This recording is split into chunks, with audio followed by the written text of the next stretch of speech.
So today we're starting chapter 8, and it's all about similar figures and things that you can assume about similar figures. And so the first thing we want to do is classify what a similar figure is. And two polygons are similar if the corresponding angles are congruent and the corresponding sides are proportional. So they both have to be true for them to be similar. And then the ratio, the similarity ratio is the ratio of the lengths of corresponding sides, and you can just pick one set of corresponding sides to do that. So here is a set of triangles that we're saying is similar, and so this little squiggly up here, it means is similar to. So it's just like the top part of a congruent sign, just without the equals. So knowing that these two triangles are similar, we're going to try and find the scale factor. And so we know that the order matters when we're writing congruent statements. It matters as well when we're doing similarity statements. So we know that RT is similar to XZ. Okay, so we can use those two sides to write the similarity ratio. And it's RST, so the bigger one to the smaller. So the scale factor would be 25 over 15, which would then simplify to 5 over 3. Or the other way we can write that is 5, 2, 3, like that. So that is this scale factor. Now we're going to write down all of the pairs of congruent angles. So even though the triangles are just similar, we know all the angles are congruent because they are similar. So angle R is congruent to angle X. Angle T is congruent to angle Z. And angle S is congruent to angle Y, and it's because they correspond and they're in the same order, and they are located in the same spots. Okay? And then the last thing is we're going to write the ratios of all the corresponding side lengths and a statement of proportionality. So a statement of proportionality is this. So we're going to start with the one we used to write the similarity ratio. And we're just going to say that's equal to 30 over 18, which is another set of corresponding sides. And that is equal to 20 over 12. And we know that because 5/3 is what 20 over 15 simplifies to. 30 over 18 also simplifies to 5/3. And 20 over 12 also simplifies to 5/3. And so that checks out. And so this is our statement of proportionality, okay? All right, now to decide whether these two are similar, we want to write a statement of proportionality and say whether it is true or not. So I'm just going to start going around and picking sides that correspond. So I know like AB corresponds to KL, and so I know 12 over 8. And then I'm just going to work my way around. Should be equal to 9 over 6, which should be equal to 6 over 4, which should be equal to 9 over 6. Which should be equal to 12 over 8. And if you look at all of these ratios, or all of these fractions, they all simplify to 3 over 2. Okay, so that is how we know these two are similar, because all of the side lengths simplify to 3 over 2. But actually, we can't go that far because we also need to know all of the corresponding angles are congruent, and the only one that is marked is this one. So we would need to know all the rest of the angles are congruent before we could decide that those two shapes are similar. Okay, we can also use corresponding sides if we know two shapes are similar to set up a proportion and find the value of x. So we know that 12 and 30 are corresponding, so I'm going to write the ratio 12 over 30. We also know if they're similar that should be equal to x over 40. Okay, so we know that this should be a proportional statement, and then we know that we can solve that by cross multiplying. Okay, so 12 times 40 is 480. And we get 30x, and if we divide both sides by 30, we get that x is equal to 16. Okay.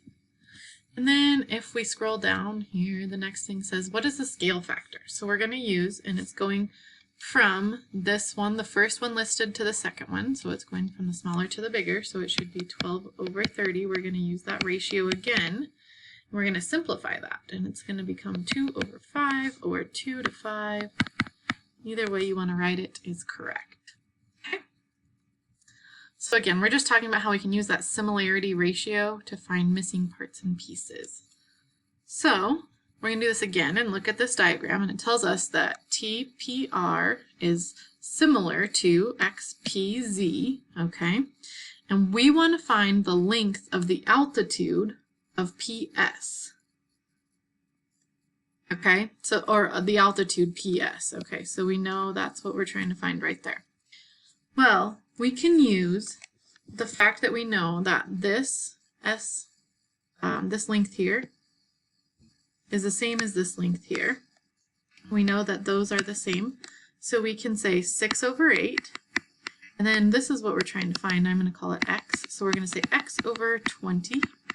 And then I can use that proportion using the corresponding sides to solve and cross multiply. So I get 8x equals 120.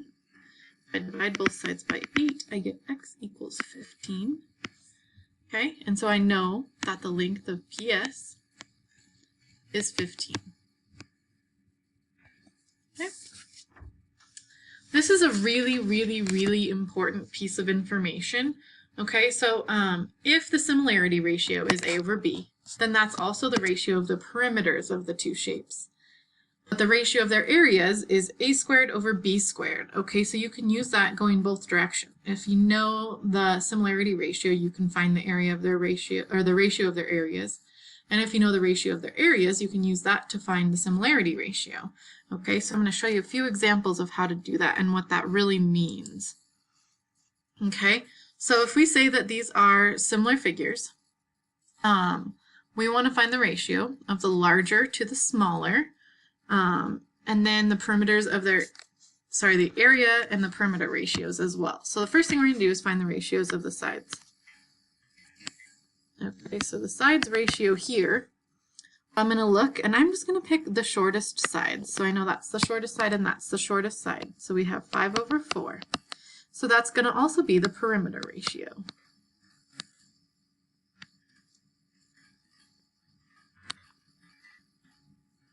Okay, and then if we want to do the area ratio,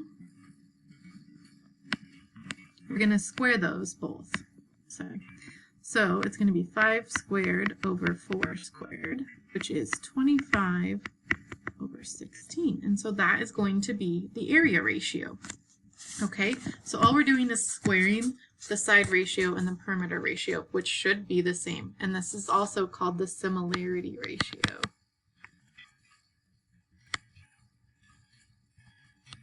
It's also equal to 5/4. Sorry. Okay, so now we're going to do the same thing again over here. So the sides ratio, the two corresponding sides, is going to be 21 over 14 because it says larger to smaller. So the similarity ratio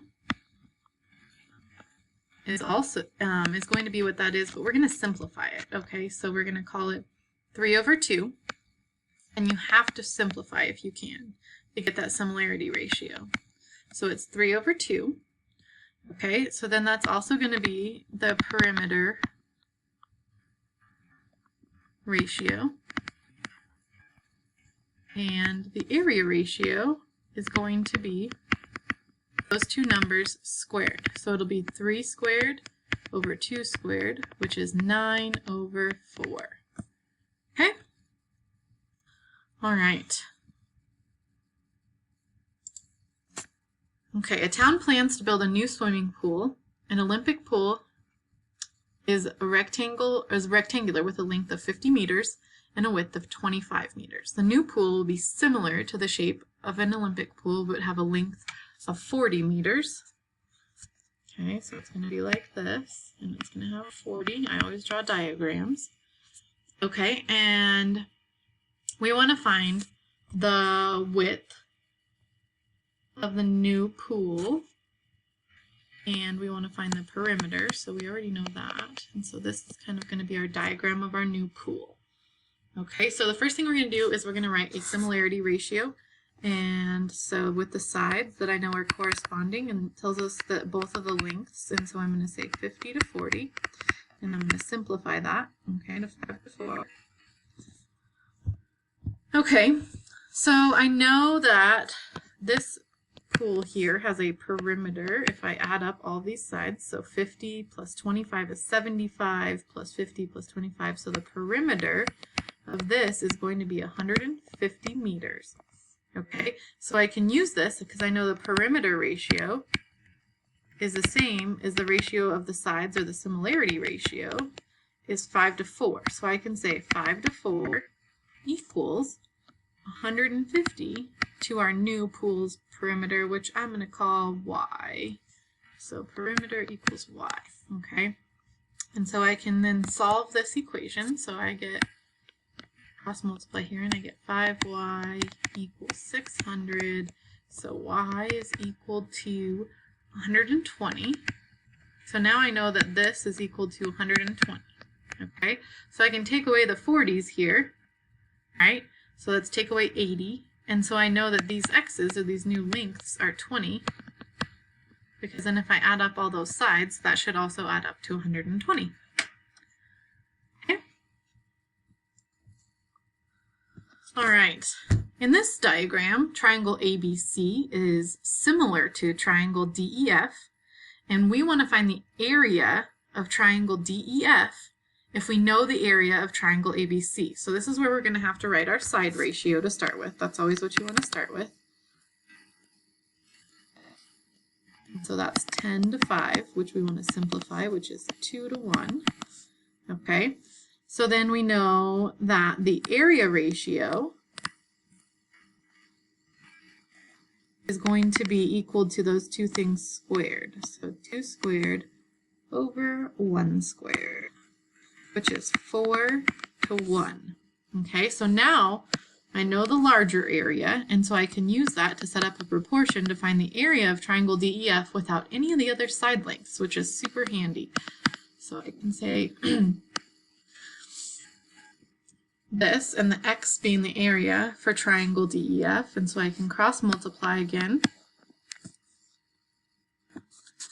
and I get that 4x is equal to 36, and so x is equal to 9. So I know the area of DEF, triangle DEF, is 9 centimeters squared. Okay. All right. Last one here. If the areas of two similar pentagons are 32 inches squared and 72 inches squared, we want to find their similarity ratio and the ratio of the perimeters. Okay, so first thing is we're going to write the area ratios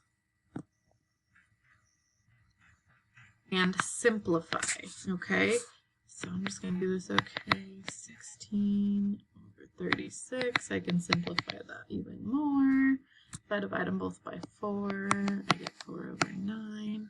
And so this is our area ratio. Okay, 4 over 9. So now if we remember, we always need to simplify. That's as simple as it gets. But we can now use that area ratio to find our similarity ratio. So if the area ratio is 4 over 9, I can take the square root of both of those because I know the area ratio is the similarity ratio squared, and see that the similarity ratio is going to be 2 over 3. Okay, and then we also know that that's the same, the similarity ratio and the perimeter ratio are the same.